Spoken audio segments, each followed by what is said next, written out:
Di sini disebutkan wa inna katsiran minan nasi la fasiqun. Banyak orang-orang tuh fasik. Sudah, istilah fasik ini bukan istilah yang sebelumnya. Fa ulaika humul kafirun, ada orang kafir yang ingkar kepada Nabi Muhammad. Justru dengan kalimat fasikun di sini adalah isyarat kepada orang di dalam Islam, biarpun di dalamnya adalah orang di luar Islam yang punya pekerjaan melakukan dosa-dosa besar. Tapi ini banyak di antara mereka kaum muslimin. Maksudnya peringatan juga ini.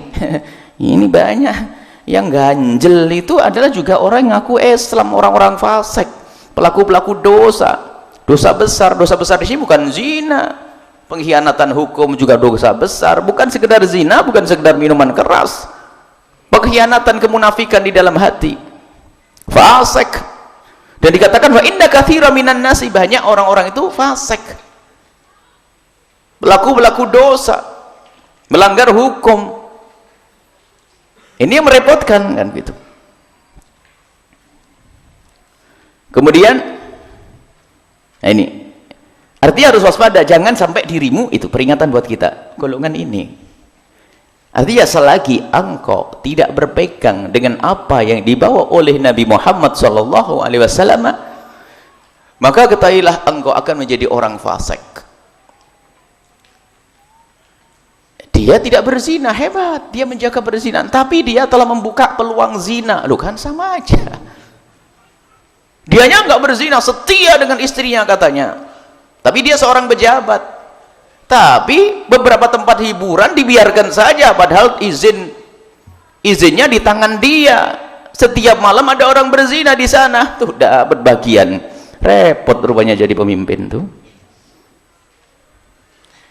Bahkan dia mungkin rajin umrah. Pejabatnya rajin umrah, dipikir sudah menjadi selamat dia. Tidak. Amar ma'ruf penting, hentikan. Jangan sampai ada perzinaan, mabuk-mabukan dan seterusnya. Dan kami juga himbau, kami sampaikan kepada orang yang berada di luar Islam, Anda tidak usah ragu dah, kalau sudah namanya penegakan syariat Islam itu bukan membantai Anda kok. Anda lihat dalam sejarah, kalau penegakan syariat selain Islam memang terjadi pembantaian. Beberapa waktu yang lalu di India, di pembantaian kepada kaum muslimin. Tapi kalau Islam berjaya, tidak ada kisah pembantaian. Bagaimana penaklukan Muhammad Al-Fatih ke Konstantinopel, kemudian Konstantiniyah kalau bahasa Arabnya itu ditaklukkan Muhammad Fatih adalah dengan kelembutan, keindahan. Di saat orang pada ketakutan, orang-orang kafir Nasrani pada ketakutan, beliau menebar senyum. Hartamu adalah hartamu, rumahmu rumahmu, keluargamu keluargamu, ternakmu ternakmu. Cuman bedanya sekarang semuanya aku lindungi. Kan enak begitu, nggak usah khawatir orang di luar Islam.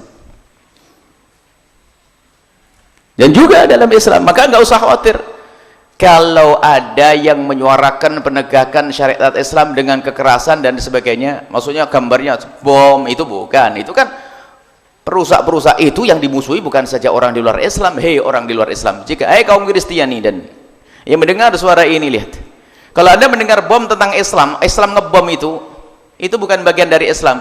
Itu yang dibom bukan Anda saja, ini saudara-saudara kami kaum muslimin juga ada yang dibom.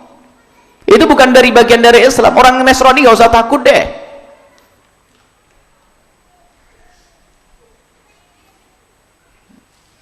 Bahkan kami sampaikan, kalau Anda sebagai kaum Nasrani kok diganggu oleh orang Islam, Anda datang ke pondok di sini dilindungi kok. Makan gratis sih pondok kok. Jadi tidak usah khawatir. Rombongan ada keluarga kaum muslim kaum Nasrani dizalimi oleh orang Islam misalnya, lari ke sini, kami lindungi kok. Nah ini Nabi adil, tapi tidak usah khawatir di saat bicara tentang syariat Islam.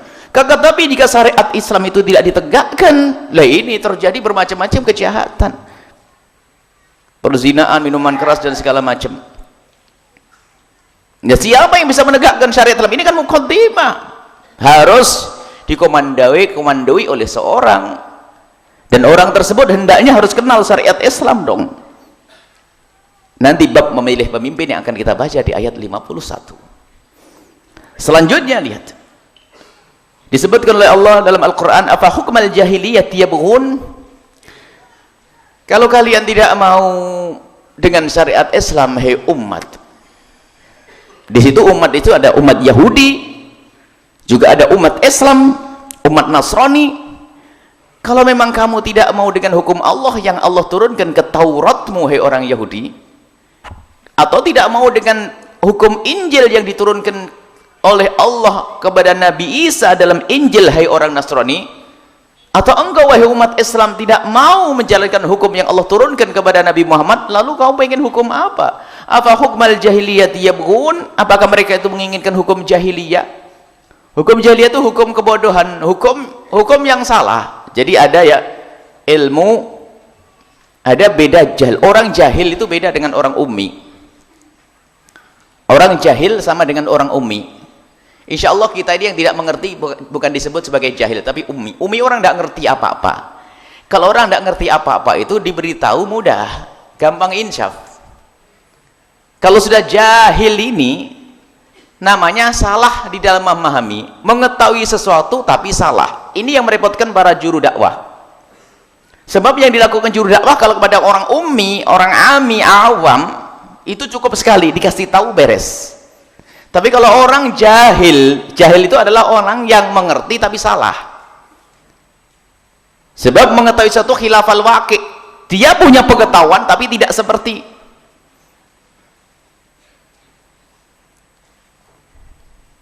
Kalau ada orang datang, siapa dia? Saya nggak tahu, enteng. Tinggal orang lain ngasih tahu, oh itu si Ahmad, kan begitu. Tapi si satu lagi ini, siapa dia? Ali Abu Ahmad. Sok tahu dia, padahal nggak tahu, kan repot ini. Atau tahu yang salah, Muhammad dikira Ali, Ahmad dikira Ali, dikasih tahu itu Ahmad, enggak itu Ali, itu Ahmad. Ali kan repot dulu. Itu urusan mengenal seseorang. Tapi kalau orang nggak tahu mah enteng. Siapa dia? Nggak tahu. Ami kayak kita ini loh yang benar. Oh iya. Tapi kalau sudah punya latar belakang agama yang salah, ini loh repot. Atau pemikiran yang salah, ya tadi berguru dari guru yang salah. Makanya termasuk di dalam dunia pendidikan, awas hati-hati di mana anakmu sekolah, apalagi urusan agama. Termasuk di antaranya Anda jangan mengentengkan. Biasanya ngentengin, yang penting anak saya bisa nyeleksi kok, bisa filter, bisa milah. Yang penting saya ngambil Al-Quran saja, biarpun akidahnya sesat, yang penting kan Al-Qurannya. Kamu ke bawah nanti. Kalau sudah orang salah dalam berpikir, itu repot. Karuan anak kita nol, diajari ini lo wudu, ini cara berakidah, ini iman, gampang. Tapi kalau sudah akidahnya salah, ngajak gulat dulu. Makanya hukum jahiliyah itu hukum yang seolah-olah mereka punya hukum, tapi salah. Kalau yang nol gak punya hukum, diberi yang baik mau. Makanya istilah jahiliyah, jahil. Makanya Anda juga jangan remehkan sekolah di mana anakmu. Ya saya tegur keras saja sekalian demi saya cinta Anda kepada Anda. Katanya ngaji di sini, bukankah sini akidahnya jelas, akidah ahli sunnati wal jamaatil asy'ariyati? Terus anakmu sekolah di mana? Ha? Waktu kamu nyekolahkan anak ke tempat itu pernah tanya guru atau tidak? Ya ini. Kalau hanya sekedar masyhurnya sebuah sekolahan, ketahuilah kemasyhuran tidak jaminan selamat. Fir'aun paling masyhur tuh. Abu Jahal masyhur ya. Korun masyhur, sampai dalam bahasa kita harta karun masyhur. Bukan sekolah yang masyhur lalu Anda langsung berbondong-bondong begitu. Kadang dia ternyuh melihat sebagian saudara-saudara kita yang masih menyuruhkan anaknya di tempat yang salah. Ternyuh kita. Terus bagaimana ilmumu? Jangan miara ular, ibaratnya begitu. Nanti akan menerkam. Anak itu seperti kita jadikan ular itu nanti. Akidahnya berbeda. Cuman tiba-tiba, oh Qurannya bagus. Qurannya bagus. Tapi kalau akidahnya salah, Qurannya jadikan salah nanti. Tolong pahami ini. Yang menyembah menyaksikan demi cinta kami kepada Anda. Demi kasih kami kepada Anda yang menyaksikan acara ini atau yang mendengar suara ini. Di mana anakmu sekolah? Jangan sampai nanti menjadi orang yang jahil. Kalau ummi maka kalian, ummi itu adalah diantaranya kami menemukan orang ummi. pengusaha-pengusaha yang sebagian yang kami kenal, mereka dari nol. Saya tidak pernah belajar agama Buya, dari kecil saya kalau SD, SMP nggak pernah. Saya sholat pun baru setelah saya mulai berhasil mau sholat. Kalau dikasih tahu tinggal, Masya Allah, iya, enak, karena ummi dia. Ummi itu adalah orang nggak ngerti, nol. Tapi yang sudah mulai dengar pengajian, nyetel radio yang salah itu, ngajak gulat pasti itu, begitu. Nggak percaya dah. Itu repot. Itu jahil itu mengetahui sesuatu khilafal waqi', tidak seperti yang sesungguhnya, salah mengenal. Sehingga kalau kita ingin membenarkan orang itu perlu dua cara. Yang pertama apa? Menghilangkan pemahaman yang salah. Yang kedua baru kita beri pemahaman yang benar. Tapi kalau orang ami itu langsung diberi pemahaman yang benar karena dia tidak punya latar belakang tentang keyakinan, enteng. Maka dari itu tolong yang benar dalam mengajarkan, mendidik anak-anak kita dalam urusan akidah. Afa hukmal jahiliyati yabghuna. Kalau enggak nanti menjadi orang jahil. Hukum jahiliyah itu hukum apa? Hukum yang salah. Bukan hukum Nasrani sama Yahudi. Kalau hukum Nasrani sama Yahudi selagi itu benar dari Al-Qur'an, dari kitab mereka, benar, tapi hukum yang dirubah sehingga diyakini oleh orang, jadi meyakini sesuatu yang salah kayak benar, ini repot. Itulah hukum jahiliyah. Apakah mereka menghendaki hukum jahiliyah ini?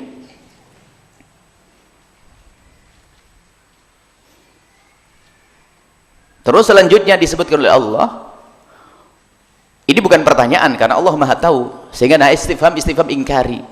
Jadi bukan pertanyaannya sesungguhnya. Contoh kalau anak ini bikin pegel, ini ada orang, apakah kamu mau tak cempurin ke neraka? Ya, apa kamu mau tak pukulin anak kecil? Kamu mau dipukulin? Ya jawabnya apa? Ya enggak mau. Bukan mau dipukul, bukan pertanyaan bapaknya. Apakah kamu minta tak pukul? Anaknya bandel misalnya, minta dipukul? Ya jawabnya pasti enggak. Ini bukan pertanyaan, ancaman sebenarnya, pengingkaran terhadap perilakunya. Kamu jangan begitu nak. Apakah kamu pengen saya pukul? Apakah itu tanya jawab? Jawabnya iya ayah atau enggak ayah? Enggak ada. Anak langsung takut. Apakah kamu ingin aku pukul? Apakah mereka menghendaki hukum-hukum jahiliyah? Jawabnya bagi yang ngerti tidak. Sebetulnya mereka tidak mau hukum jahiliyah. Cuman tadi yattabi'u ahwa'ahum, mengikuti hawa nafsu mereka sehingga menerapkan hukum jahiliyah. Kemudian ditutup wa man ahsanu minallahi hukma. Ini juga bukan pertanyaan yang sesungguhnya, sebab Allah Maha tahu. Apakah ada hukum yang lebih bagus dari hukum Allah? Kok kamu tidak mau hukum Allah? Apakah ada hukum yang lebih bagus? Apakah namanya konstitusi atau apa? Tidak usahlah istilah-istilah yang aneh-aneh membahayakan syariat Nabi SAW itu. Hukum yang paling baik adalah hukum Allah. Kalau ada hukum yang salah, katakan salah, selesai. Mungkin ada seorang pejabat yang soleh, jika ada hukum di negara atau di jabatan Anda salah, katakan itu salah. Kalaupun Anda belum bisa merubah, kan merubah perlu waktu, proses, dan perlu strategi agar tidak dipergolakan dan sebagainya, yang bisa menjadi, yang mungkin menjadi sebab kita tidak mampu, semakin berat dalam berjuang. Semuanya harus ada tata cara, tapi mengingkari itu penting terlebih dahulu.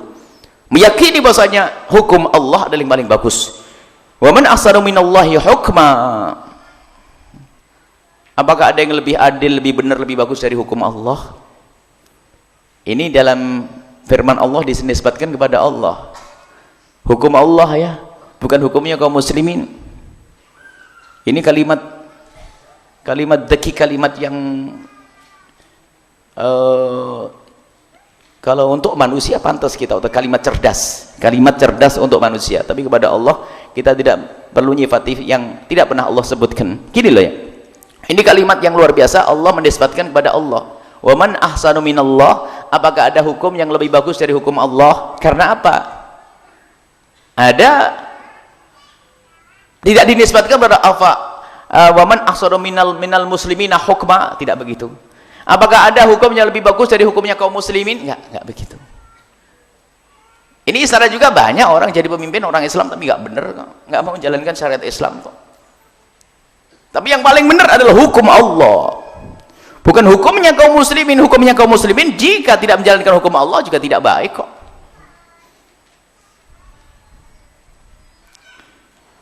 liqaumi yuqinun, bagi orang yang penuh keyakinan kepada Allah. Jadi yang bisa meyakini bahwasanya hukum Allah itu yang paling benar, yang paling bagus adalah mereka yang punya keyakinan tentunya. Kebalikannya juga begitu, yang meragukan tentang kehebatan hukum Allah, kroposlah keyakinannya, yang mungkin sekali sudah tidak ada iman di dalam hatinya. Bahkan menfitnah seolah-olah hukum di luar Islam lebih bagus, naudzubillah. Bahkan mereka seolah-olah mengatakan orang di luar Islam itu lebih hebat. Ini kan muncul di akhir-akhir sampai ada satu orang katanya anaknya ustadz dari kiai mengomentari buku-buku kafir itu seolah-olah lebih bagus dari bukunya Imam Ghazali, ulama-ulama. Dalam surat An-Nisa ayat 51 juga disebutkan, alam tara ilal ladzina utu nasiban minal kitabi yu'minuna bil jibti wat taghut. Ada orang yang diberi oleh Allah kitab suci, tapi mereka tidak beriman yang secara sesungguhnya kepada Allah. Kepada berhala beriman. Mereka nyembah selain Allah Subhanahu wa taala. Orang-orang di luar Islam itu yaquluna lil ladzina kafaru, mereka berani mengatakan, menyanjung orang-orang kafir, haula'i ahda minal ladzina amanu sabila. Kasihan itu orang Islam. Kalau masalah hukum lebih bagus hukum-hukum itu yang ada di Amerika, di negeri-negeri yang lain itu lebih bagus tuh daripada Islam.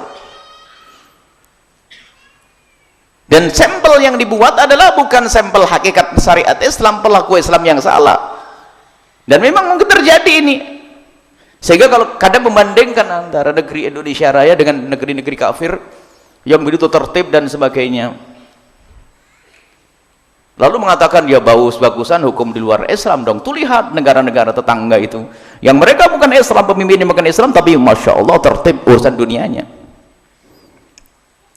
Tapi mana urusan akhirat? Nah di sini ada disebutkan bahwasanya orang-orang di luar Islam itu kadang membuat memberikan satu pemahaman baik secara langsung atau tidak langsung, yang seolah-olah mereka mengatakan bahwasanya di luar Islam sana lebih bagus loh daripada yang dilakukan dalam Islam. Dan ini mungkin sekali, sehingga tiba-tiba seorang muslim berbangga kepada yang datang dari luar Islam, berbangga dengan di luar Islam, berbangga dengan budaya-budaya orang kafir, tradisi orang kafir, sampai hukum yang dibuat oleh orang kafir pun dibanggakan. Sampai pernah mendengar perdebatan di Indonesia merendahkan syariat Islam. Kalau kita berbicara tentang Pancasila secara, kalau kita amati maknanya, memang Pancasila tidak bertentangan dengan Pancasila, dengan Islam. Cuman dasar kehidupan kita sebagai seorang muslim adalah bukan Pancasila, tapi Pancasila tidak bertentangan. Karena tidak bertentangan, kita gunakan Pancasila. Bertuhan, berkemaslahatan kemanusiaan, masih hafal enggak? Persatuan digalang, kerakyatan, keadilan, itu ada dalam Islam itu semuanya. Dan tidak bertentangan dan boleh kita jalankan. Karena dalam negara yang Bhinneka Tunggal Ika ini, itu sebagai rambu-rambu besar, bahwasanya di dalamnya hendaknya orang yang beragama dan sebagainya. Tinggal kita sebagai seorang muslim menerapkan. Tapi jangan sampai lalu berkata pembanding UUD 45 lebih bagus dari Islam. Ini kan jadi salah kalimat itu. Kalau kita katakan UUD 45 tidak bertentangan dengan Islam, bagian dari Islam tentunya begitu, karena Islam lebih luas daripada sesuatu yang hanya satu lembar itu. Enggak, ini kadang-kadang dikemas oleh sebagian orang. Mereka yang menulis tentang UUD juga ulama pada zaman itu, perumusan Pancasila juga, dan kita tetap negara kesatuan Republik Indonesia, iya harus kita tegakkan. Akan tapi yang kita waspadai justru perusak-perusak. Kita tidak mengatakan perusak di antara kaum muslimin dan Nasrani, bukan itu saja. Kalau kaum Nasrani dan muslimin berdampingan dari masa ke masa bisa tentrem ayem, tapi ini loh manusia yang munafikin ini loh, yang selalu membuat permasalahan. Dia mencari kesenangan di dua belah pihak, kepalanya dua. Kalau sama kaum muslimin sering ngomongin kejelekan Islam begitu, bersama kaum muslimin juga sudah, dia bersama kaum muslimin tidak pernah dia berpunya ide-ide kebaikan untuk umat Islam. Ini paling berbahaya dan ini terjadi di negeri kita. Semoga Allah mengumpulkan kita dengan orang yang tulus, dengan orang yang muqinun, orang yang punya keyakinan akan kebenaran syariat Nabi Shallallahu Alaihi Wasallam. Lihat, nah ini adalah ayat-ayat firman-firman Allah berbicara tentang bagaimana hukum Allah yang harus ditegakkan. Syariat Nabi Muhammad, syariat Daud, syariat Zabur dulu, kemudian syariat Taurat dulu, kemudian syariat Injil, kemudian syariat Nabi Muhammad, dan dipastikan dulu tidak semua syariat Injil kita laksanakan. Syariat Injil yang betul-betul benar, tidak ada perubahan. Syariat Taurat pun demikian, baru syariat Nabi Muhammad, dan jangan mengambil hukum yang lainnya. Kemudian setelah itu ini mukadimah besar bahwasanya lalu siapa kira-kira yang bisa menjalankan itu semuanya? Siapa yang bisa menjalankan itu semuanya? Yang bisa menjalankan adalah orang yang beriman kepada Al-Quran. Yang beriman kepada Al-Quran tentu dia akan bisa menerima hukum Taurat yang benar. Yang beriman kepada Al-Quran bisa menggunakan hukum Injil yang benar, bisa menjalankan hukum Injil yang benar. Dan dalam Al-Quran itu sudah mencakup semuanya. Tidak ada pembahasan akidah yang ada di Injil kecuali dibahas kembali dalam Al-Quran. Tidak ada pembahasan akidah dalam Taurat kecuali sudah dibahas dalam Al-Quran. Anda sebagai seorang mukmin harus punya keyakinan yang semacam ini. Lalu siapa yang bisa menjalankan orang ini? Apakah orang yang meragukan Al-Quran? Atau yang merendahkan Al-Quran? Atau yang tidak percaya Al-Quran? Yang tidak percaya Al-Quran adalah orang di luar Islam. Atau orang yang masih meragukan tentang Al-Quran. Nggak bisa jadi pembimbing dia. Yang bisa adalah orang yang benar-benar berpegang kepada Al-Quran, berangkat keimanan kepada Al-Quran, berusaha untuk mengamalkan Al-Quran. Ini baru nanti setelah ini firman Allah, ya ayyuhalladzina amanu la tattakhidul yahuda wan nasara awliya. Siapa yang hendaknya jadi pemimpinmu, yang akan memimpinmu? Karena kalau dikatakan pemimpin itu tidak hanya ngurusi dunia saja, maka pemisahan itu tidak dibenarkan. Kalau ada kalimat agama membeda di pinggir sana, urusan negara-negara, oh nggak bisa dong. Nabi Muhammad adalah seorang siasi, pakar politik juga, menjalankan syariat. Sayyidina Umar bin Khattab pun demikian, jangan dipisah. Kalau ada yang mengatakan bisa, ini juga menjadi sebab kehancuran. Sehingga seolah-olah ulama urusanmu pondok pesantren saja sama ngaji di musola-musola. Adapun masalah kebijakan, masalah menutup pelacuran dan sebagainya bukan bagianmu, kan nggak enak jadinya. Akan tapi hendaknya seorang pemimpin itu adalah orang yang juga sangat dekat dengan agama. Mungkin dia adalah orang yang tidak ngerti ilmu agama, tapi dengan penuh keinsyafan dia di kiri kanan adalah ulama-ulama yang mendampinginya untuk mengambil keputusan-keputusan sesuai dengan syariat Nabi SAW. Biarpun pada sesungguhnya syariat seorang imam besar, imam a'dham, presiden atau khalifah, Amirul Mukminin seharusnya ada seorang mujtahid. Cuman sekarang itu kelewat, kita tuh kelewat melenceng, bukan sekedar mujtahid. Mestinya seorang mujtahid. Sekarang mujtahid juga tidak turun. Turun saja ini perlu pertimbangan, turun lagi, turun lagi. Sekarang bagaimana di luar agama kita? Kan problem besar. Banyak masalah. Dan permasalahannya adalah kurang ini isyarat muqinun. Kenapa permasalahan itu muncul? Muncul di kalangan orang yang kurang meyakini dahsyatnya syariat Islam, agungnya syariat Islam. Maka yang meragukan, termasuk orang yang memilih pemimpin di luar Islam, tentu ada keraguan nih kepada, sehingga dengan keraguannya merubah tafsir-tafsir Al-Quran, dirubah semuanya. Muqinun liqaumi yuqinun, orang yang punah penuh dengan keyakinan bahwasanya yang dibawa oleh Nabi Muhammad adalah segala kebenaran, melindungi semuanya, bukan kaum muslimin saja yang dilindungi, orang Nasrani pun dilindungi. Dan begitulah sunnatullah. Kalau Nabi terdahulu diutus oleh Allah untuk kaumnya, Nabi berikutnya untuk kaumnya. Nabi Lut juga seiring waktu itu diutusnya Nabi Musa alaihissalam juga untuk kaumnya. Nabi Isa juga untuk kaumnya. Akan tapi ada Nabi penutup, namanya penutup, lihat, tidak boleh hanya diutus untuk kaumnya, untuk semuanya. Sehingga orang Yahudi dan Nasrani pun mereka adalah bagian daripada yang diseru oleh Nabi Muhammad sallallahu alaihi wasallam. Sehingga sudah dipersiapkan oleh Allah sebetulnya. Mata rantai berita itu sudah ada di dalam kitab Taurat, disebut tentang Nabi Isa yang akan datang. Maka orang Yahudi yang benar pun di saat Nabi Isa datang langsung menyambut. Di dalam kitab Injil pun disebutkan bahwasanya nanti akan ada nabi akhir zaman namanya Nabi Muhammad atau Ahmad, sehingga orang Nasrani yang dulu dari Yahudi pun juga sudah siap untuk menyambut Nabi Muhammad, dan begitu seterusnya.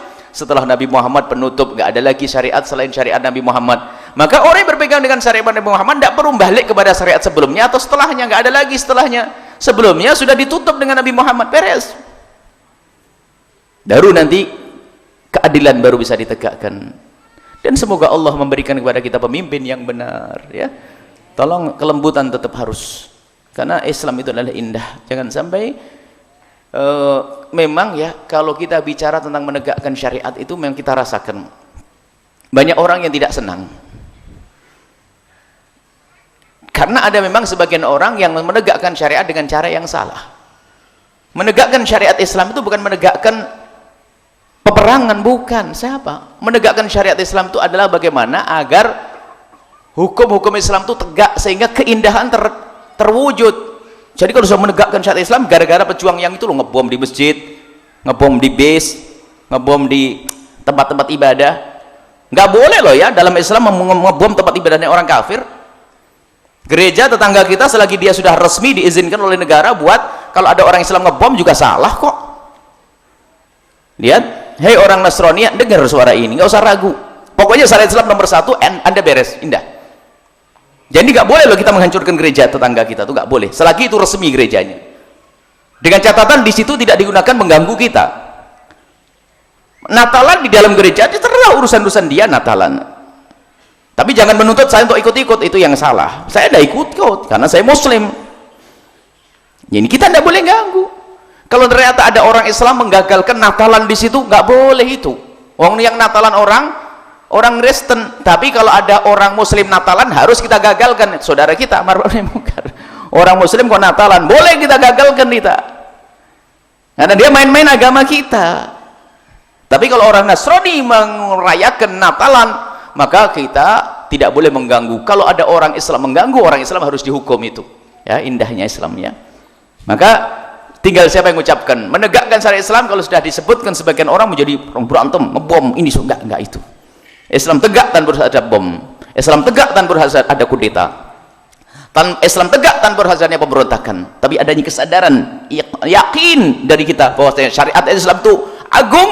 Kemudian semua dari kita berjuang untuk menegakkan sesuai dengan keahlian masing-masing.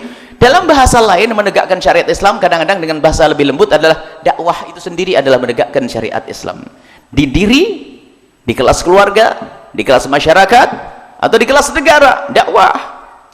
Cuman kadang-kadang sudah katanya jihad. Di jihad pun bukan hanya perang. Saya mengatakan jihad perang.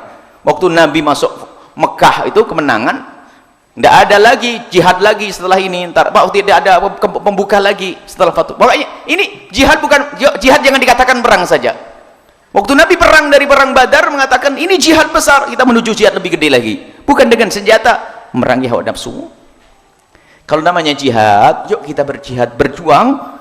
Jangan dianggap harus mengangkat senjata. Akan tapi kita dengan cara menegakkan syariat Islam di rumah kita. Termasuk diantaranya ini loh yang indah-indah saja dah, ibu lemah lembut dengan suami menegakkan syariat. Suami tanggung jawab kepada istri, didik, ngajari istri untuk bisa sholat tepat waktu, pakai baju yang benar, anak-anaknya nonton yang benar. Itu jihad di rumah. Nggak harus pakai panah, nggak usah pakai pedang, nggak usah. Itu jihad, menegakkan syariat. Wallahu a'lam bissawab.